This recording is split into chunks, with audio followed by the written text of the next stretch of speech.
बार किसी गांव में एक महात्मा जी सत्संग कर रहे थे। तभी कहीं से एक चोर आकर सत्संग में बैठ गया। महात्मा के सत्संग का चोर पर इतना प्रभाव हुआ कि उसे अपने पाप कर्मों से घृणा होने लगी। सत्संग समाप्त होने के बाद चोर महात्मा के पास गया और अपने पापों के प्रायश्चित का उपाय पूछने लगा। महात्मा जी ने बोल दिया कि गंगा स्नान कराओ, तुम्हारे सारे पाप कट जाएंगे। वह चोर तो गंगा स्नान के लिए चला गया, लेकिन तभी वहां बैठे लोगों में से एक युवक खड़ा हुआ और बोला, महात्मा जी, आप कहते हैं कि गंगा स्नान से सारे पाप धुल जाते हैं। इसका मतलब तो यह हुआ कि सारे पाप गंगा जी में समा गए, यानी गंगा जी भी पापी हो गई। युवक की बात का महात्मा जी के पास कोई जवाब नहीं था, क्योंकि उन्होंने कभी इसके बारे में सोचा नहीं था कि गंगा जी से पाप कहाँ जाते हैं। आखिरकार इस अनूठे प्रश्न का उत्तर जानने के लिए महात्मा जी तपस्या करने लग गए। कई वर्षों तक, कई दिनों तक तपस्या की। तब भगवान प्रसन्न होकर प्रकट हुए और महात्मा जी के सामने प्रकट होकर बोले, वरदान मांगिए, क्या चाहिए आपको।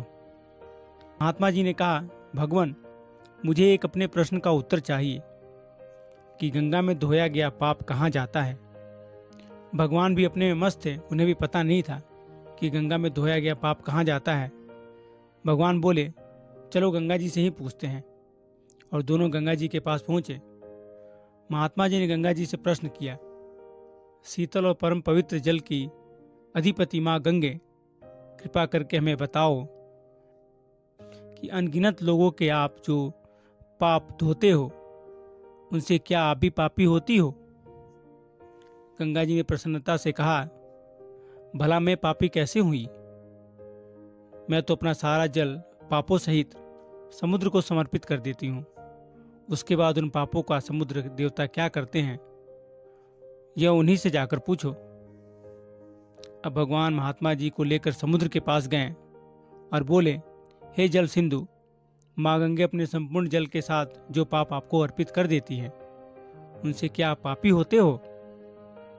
सागर ने कहा, मैं तो अपना पाप युक्त संपूर्ण जल सूर्य के ताप से भाप बनाकर बादलों में परिवर्तित कर देता हूँ, इसलिए भला मैं कैसे पापी हुआ। अब भगवान महात्मा जी को बादलों के पास लेकर गए और महात्मा जी ने बादलों के सामने अपना प्रश्न दोहराया।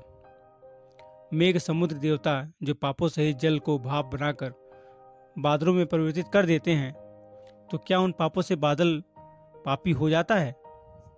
बादल बोले, भाई, हम क्यों पापी हुए।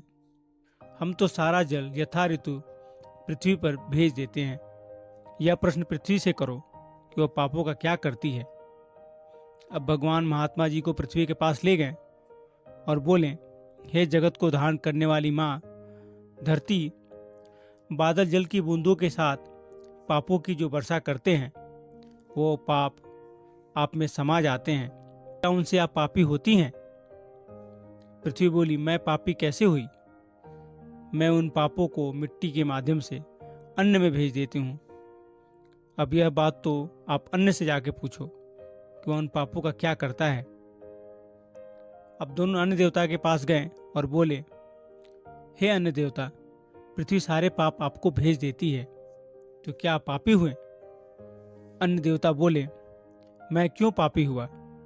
जो मनुष्य मुझे जिस मन स्थिति और जिस वृत्ति से उगाता और प्राप्त करता है, जिस मन स्थिति और वृत्ति से बनाया और खिलाया जाता है, उसी मन स्थिति और वृत्ति के अनुरूप मैं पापों को उन मनुष्यों तक पहुंचा देता हूं, जिसे खाकर उन मनुष्यों की बुद्धि भी वैसी ही पापी हो जाती है, जो उनसे उनके कर्मों का फल देने वाले कार्य करवाती है। शायद इसलिए कहा गया है, जैसा खाए अन्न वैसा होए मन। अब इस कहानी में कितनी सच्चाई है, यह महत्वपूर्ण नहीं है, बल्कि महत्वपूर्ण यह है कि पर इस कहानी का तात्पर्य यह है कि अगर हम पाप कर्म करते हैं और सोचते हैं कि गंगा में नहाने के बाद वो पाप कट जाते हैं, तो ये गलत है। वो घूम फिर कर फिर हमारे पास ही आता है अन्न के रूप में, जिसको हम ग्रहण करते हैं।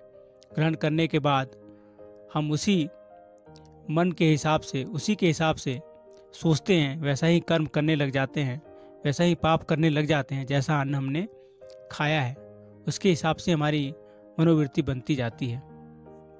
आशा करता हूँ आपको कहानी पसंद आई होगी। पसंद आई है तो वीडियो को लाइक कीजिएगा, चैनल को सब्सक्राइब कीजिएगा। मिलता हूँ फिर अगले वीडियो में, तब तक के लिए राधे राधे।